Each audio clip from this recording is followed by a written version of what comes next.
In the activity, I Want to Hold Your Hand, we'll construct a working robot end effector model that more closely matches our own hands. These are the materials you'll need. This materials list can be found on page 1 of the activity. Before you begin, I want to share some helpful tips I've discovered over the years. First, no matter what age you're working with, it really helps to cut those rubber bands, straws, and strings ahead of time. If the students cut out the cardboard, make sure you have rulers with centimeter measurements and scissors that can cut through cardboard. If you want to save time or need to cut the pieces for smaller children, you can cut the pieces ahead of time and have them ready to go in individual sets. Students can also work in cooperative teams of 2 or 3 for this activity. Now, I'll be using a separate camera to show you how to do each step in the construction of our robot hand. The 10 centimeter by 10 centimeter piece of cardboard will represent the palm of your robot hand. You can place that to the side for now. To start, the 3 2 centimeters by 9 centimeter pieces will each represent one finger. Take one of the finger pieces of cardboard and cut into 3 equal lengths as shown in this image.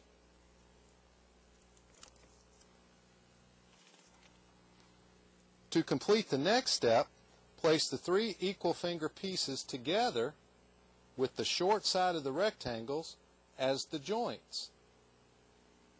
Next, use a piece of tape to reconnect them.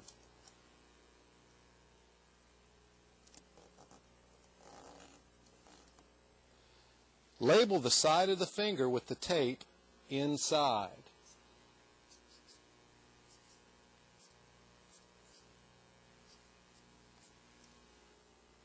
Cut a rubber band 5 centimeters long. Next, turn the segmented finger over so the inside is facing down. Put the rubber band across the middle of the first joint.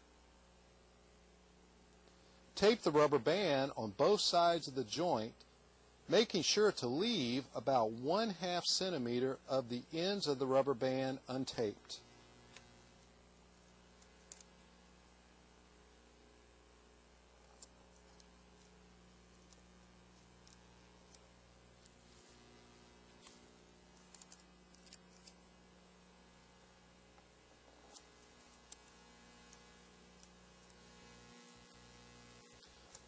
Fold the untaped ends of the rubber band so that they rest on top of the tape and tape them firmly in place.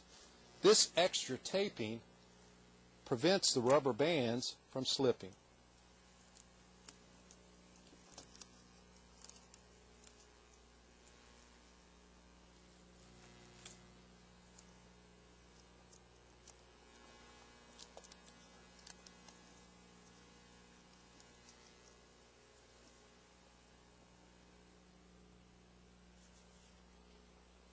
Now, we repeat these steps for the second finger joint.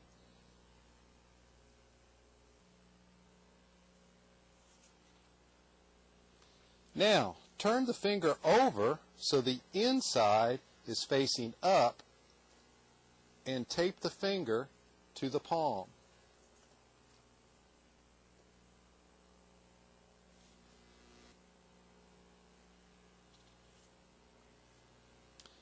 Turn your hand back over so the inside is once again facing down. Tape another 5 centimeter piece of rubber band across the last joint onto the palm, the same way we did the first 2 finger joints.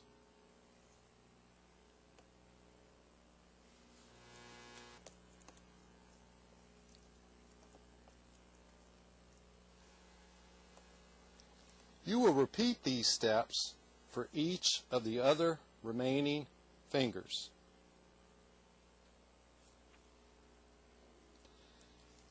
After the other 2 fingers have been completed, cut 3 pieces of nylon string 35 centimeters long.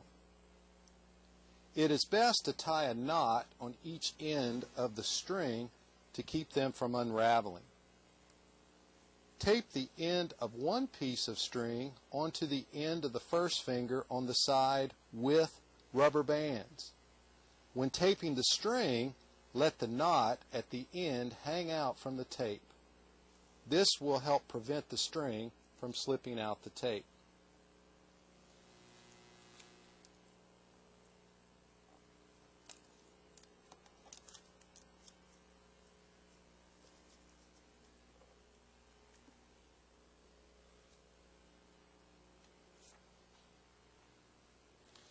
Turn the hand over so the rubber bands are facing down.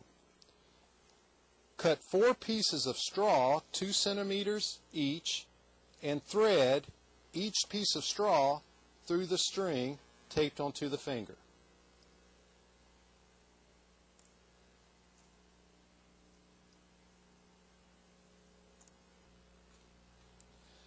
Tape a piece of straw onto each finger segment and onto the palm.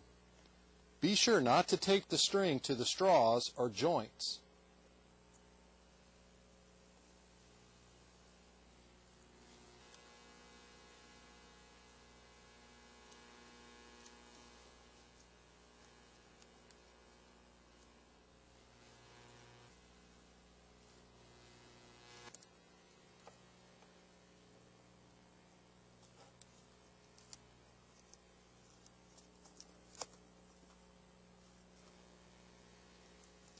Repeat these steps we used to build this finger to construct the other 2 fingers.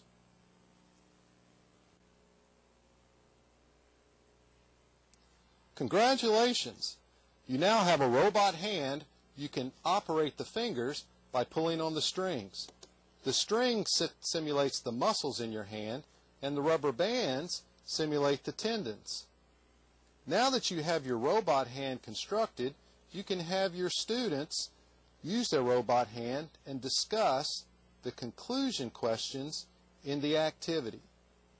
Also, observe the extensions in the activity to challenge your students to design and build different and perhaps better robot hands with more functionality.